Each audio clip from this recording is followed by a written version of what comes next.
Welcome back to Attic Law. Tonight we travel to the heart of the Midwest, to Circleville, Ohio. It's the kind of town where everyone knows your name, your family history, and your business. But in 1976, that familiarity turned into a nightmare. Imagine opening your mailbox to find a letter with no return address. Inside, a block-lettered message tells you that your darkest secret is no longer a secret. It tells you that you are being watched, and it tells you that if you don't do exactly what the writer says, your life will be destroyed. This isn't just a story about a poison pen writer. It is a story of a mysterious death, a high-stakes booby trap, a potential wrongful conviction, and a ghost who continued to mail threats even from behind prison walls. This is the mystery of the Circleville Letter Writer. Chapter 1. The First Strike. The terror began in 1976 with a woman named Mary Gillespie. Mary was a local school bus driver, a wife and a mother. She was, by all accounts, an ordinary citizen until she received a letter that would alter the course of her life. The letter was postmarked from Columbus, Ohio, but it concerned her life in Circleville. It accused Mary of having an extramarital affair with the school superintendent, Gordon Massey. The tone was aggressive, demanding that she end the affair immediately. The writer stated, "I know where you live. I've been observing your house and I know you have children. This is no joke. Please take it serious." Mary ignored it, assuming it was a cruel prank. But then came the second letter, and the third.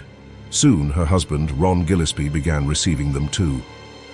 The writer told Ron that if he didn't stop his wife's affair, his life would be in danger. The letters weren't just threats. They were a form of psychological voyeurism. The writer knew the Gillespies' schedule, their habits, and the layout of their home. The walls of their private life were becoming transparent. Chapter 2. The Death of Ron Gillespie. The situation escalated from harassment to tragedy on August 19, 1977. Ron Gillespie received a phone call at the family home. Witnesses say he appeared agitated and angry after hanging up. He grabbed his .22 caliber pistol, told his children he was going to confront the letter writer, and drove off into the night in his pickup truck. He never came back. A short time later, Ron's truck was found smashed against a tree. He was dead. The police ruled it a drunk driving accident, noting that Ron's blood alcohol level was twice the legal limit. However, those close to him, including his brother-in-law Paul Fresher, insisted Ron wasn't a heavy drinker and hadn't been drinking that day. More mysteriously, a shot had been fired from Ron's gun. The police couldn't explain why he had fired his weapon or who he was aiming at. The letters, of course, had an answer. Shortly after the funeral, new letters arrived, mocking Ron's death and insisting it wasn't an accident.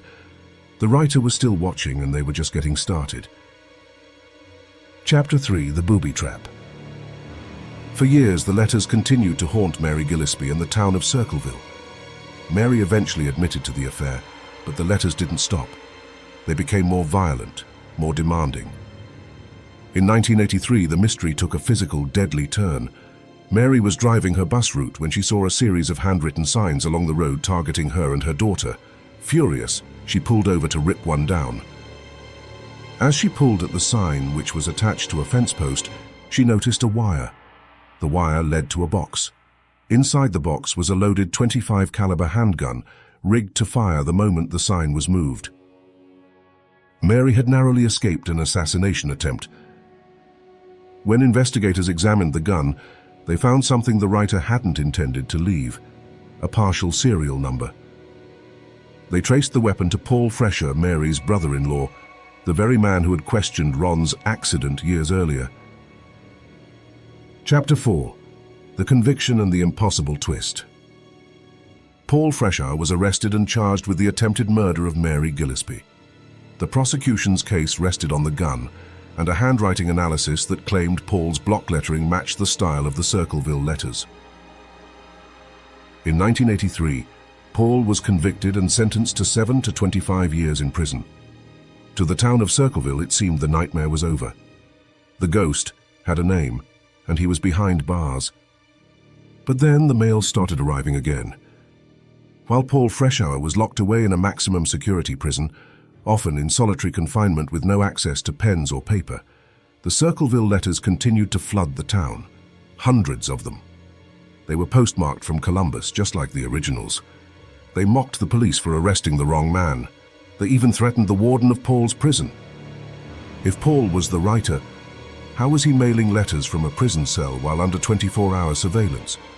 If he wasn't the writer, then the real predator was still walking the streets of Circleville, watching the fallout of a man's life being destroyed. Chapter 5. The Architecture of an Enigma. The Circleville Letter Writer was a master of asymmetric warfare. They didn't need a physical weapon to control the town.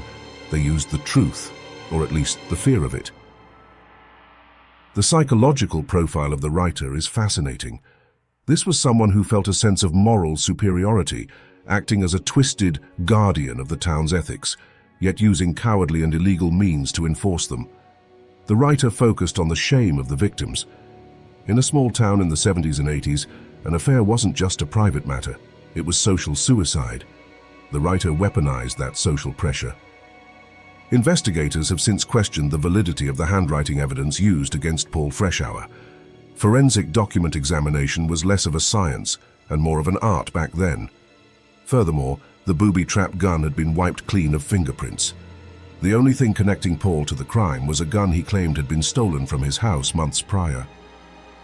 Was Paul framed by the actual writer? Or was the writer a collective, a group of people in the town working together to purge those they deemed unworthy? Chapter 6. The Unsolved Silence. Paul Freshour was paroled in 1994 and passed away in 2012, maintaining his innocence until his final breath. After his release, the letters eventually slowed and then stopped. But no one else was ever arrested. No one ever confessed. The identity of the person who drove Ron Gillespie to his death and spent nearly 2 decades terrorizing a community remains one of the greatest unsolved mysteries in the history of the American postal system. Circleville remains famous for its pumpkin show and its quiet streets, but for the generation that lived through the 70s and 80s, the town is haunted by the memory of the block letter ghost. They learned a hard lesson, that your neighbors might be watching, that the mailbox can be a gateway for malice, and that some secrets are worth killing for. Closing, the ghost in the machine. The Circleville letters remind us that the most effective way to destroy a person is to take away their sense of safety in their own home. It is the horror of being known by someone you don't know. Even today, in the age of the internet and digital surveillance, the low-tech simplicity of the Circleville letters feels more intimate and more terrifying than any modern cyberstalking. It was personal, it was physical, it was ink on paper. Now, we want to hear from you. Do you believe Paul Freshour was the writer all along, perhaps using an accomplice on the outside? Or was he the ultimate victim of a much larger conspiracy within Circleville? Let us know your theories in the comments below. If you enjoy diving into the shadows of the unexplained and the strange history of our world, make sure you hit that subscribe button and join us next time on Attic Lore. Keep your secrets close. You never know who's writing them down.